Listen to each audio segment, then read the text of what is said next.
On last time, I took this thrift store jumpsuit that I found and turned it into a short romper, but then I had the brilliant idea to possibly do it again, but then make a dress. So here is the piece that I found at the same thrift store I found the last piece at.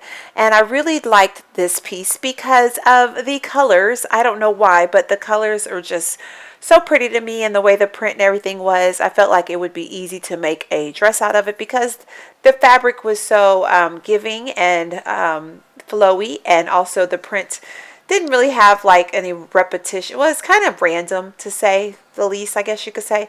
So I thought it'd be easy to do it using this piece, and here I am just showing you the details of the fabric. It has like purples and navy blue and like a brownish gray and like a gold, I guess like an orangish gold.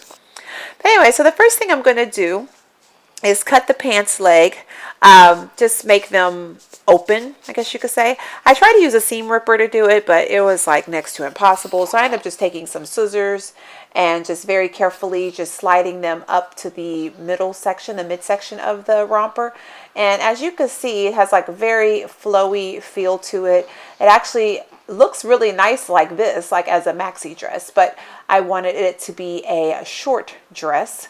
So I'm going to just go on and pin these two pieces together and turn it inside out, of course, so I can go on and take it to my sewing machine. So I just took the two pieces and pinned them together so I could sew them together. And as you can see, like I said, it has like a nice little flowiness to it. And I'm noticing at this point that it was not even, which makes me wonder, was it defective, or I don't know. I just cut it straight up, and then when I pinned it, I just pinned it straight down. So I didn't even notice that it had a difference in the pants leg length, but it was a sizable difference, to say the least. So I do have this little handy thing on my dress form here that kind of helps you determine the length of whatever item you're making. In this case, it'll be a dress, and it shows you in inches and centimeters, like how long you want it from your hip or whatever measurements you want to take it from. So I'm going to use that. It's going to come in handy. And of course, my son, he loves playing with it. I don't know why. I feel like he's going to be like a little fashion designer in the making. He likes watching me sew, but he also likes the pins, so I got to kind of watch him with that. Yeah, baby beware. So anyway, I am going to use this just to kind of determine how long I want the dress to be. So for the first step, I'm just going to sew these two pieces together so I can have one big piece, and then I'm going to come back and trim it. So here I am at my sewing machine, and I have my wide quilting table on it. Love it, love it. So I'm going to go on and put this under the needle here and just go on and sew it. And I'm just going straight down, just kind of keeping the seam from where the original seam was and just kind of going straight down. So that way I won't have any gaps or any holes or anything like that. So about to get started.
Okay, now I'm back on my dress form and I'm going to play around with the length of the dress.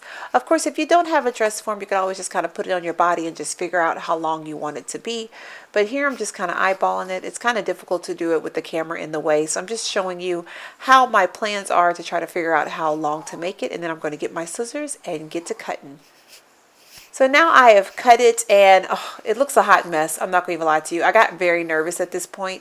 I was happy with the length. I just was not happy with the way I cut it. Highly recommend that you kind of pin it or maybe do the initial cut and then take it off and lay it on a table or on the floor or use your rotary cutter just to get a nice clean cut, because this cut was all over the place. But I'm going to make it work. I am. So I'm just going to kind of pin it up and just try my hardest to make it even and just go around the dress using my pins. And as you can see, like I said, it was all over the place. I was was not happy to say the least, but at least I could kind of eyeball and see what's going on. Eventually I do take it off of the dress form because then I realized that it would just be a lot easier to do the pinning with it laying on the floor, and then I could kind of make sure each side was even, or if I needed to kind of accommodate for the uneven cut on one side, then I could just kind of scoot everything up. I gave myself a lot of room to play with just in case. So if you ever do this, just make sure you give yourself a lot of room. Don't cut too much or don't cut exactly, because then if something happens and you got to adjust it, then you're out of fabric, and then you can, I mean, you could add fabric, but it's not going to look right. So anyway, I'm going to finish pinning this together and then I'll be right back.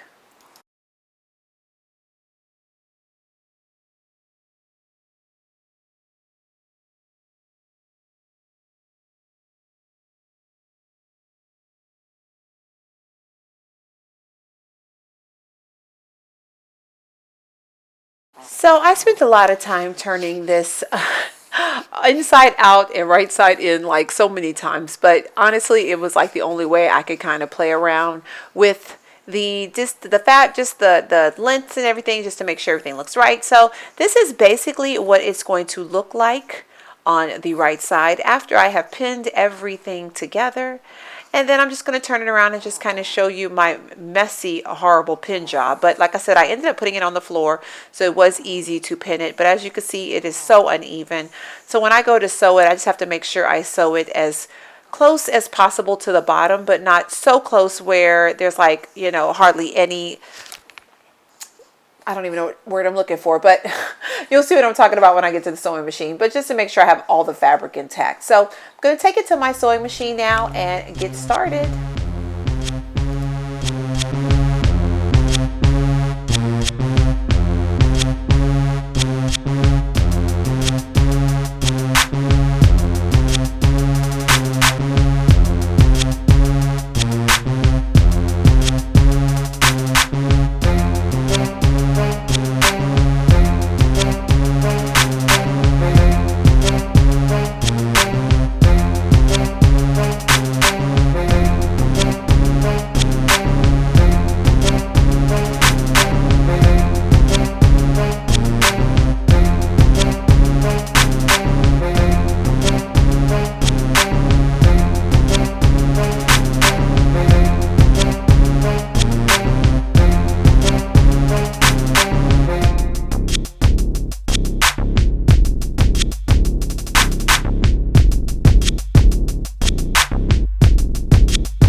Okay guys, after I cut off all the excess fabric and cleaned up all of my threads, this is the finished project and I love how it came out. It was cute like a pantsuit, but to me it looks way cuter as a dress. And I'm so excited about the possible styling options, and I'm loving the way the back is with how it's open, the way the button is, kind of leaving it like a little peekaboo back opening, I guess you could call it. And I'm loving the length. Just overall, I feel like it came out really, really good. So stay tuned for my final thoughts. Going to show you a couple little styling options, and I hope you enjoy.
That is it for this little quick tutorial on how to change a jumpsuit to a dress. I hope you guys enjoyed it. I hope you got something from it. Unfortunately, it was a very quick project, which actually ended up being a good thing, because we're going to be leaving on our spring break vacation in a couple of days, and more than half of my family members are sick. So I was trying to do all of this while still taking care of people, still trying to pack, still trying to get the house ready for us to leave. So it was very easy to do, and so I'm glad of that. The only thing that I would recommend if you decide to do this project yourself is to, which thankfully I thought about it ahead of time, but when you're sewing something that used to be a pantsuit that has like a front and a back, you understand what I'm saying? A back? Okay, just make sure that you accommodate for that when sewing the back seam to close the pants leg together. I did think about that while I was sewing, but I don't know if you could tell on the video, I kind of made it come out a little bit so you can accommodate for the back end part of your body. Yeah, I can't figure out another way to say that. So anyway, just think about that when you're doing this project. Of course, fabric that's forgiving, like patterns that are forgiving, so that you don't have to worry about matching things up. Same things I said on the last one. Overall, I'm happy with it. A lot of styling options, a lot of different ways I could dress it up or dress it down. So I do like that. Now, is it something that I'll do again? Probably not, only because I really have more of a use for a short romper set like the last one I did versus a dress. I have a ton of dresses, and I don't have a problem finding dresses that fit and look nice on me. I just really wanted to see if I could do it. It was more like a challenge. But I don't know if I would have preferred this one as a shorts as opposed to a dress. I don't know, but I am happy with it. So, you know, it is what it is. It's done now. So I'm going to go on and end this here. Thank you so much for watching. I hope you enjoyed. And if you have any comments or questions or suggestions, please let me know in the comment box below. Of course, you know where the comment box is. Thank you so much for watching. I really appreciate your comments or questions or suggestions. Please subscribe if you haven't already. I'd appreciate that. And thank you so much. Until next time.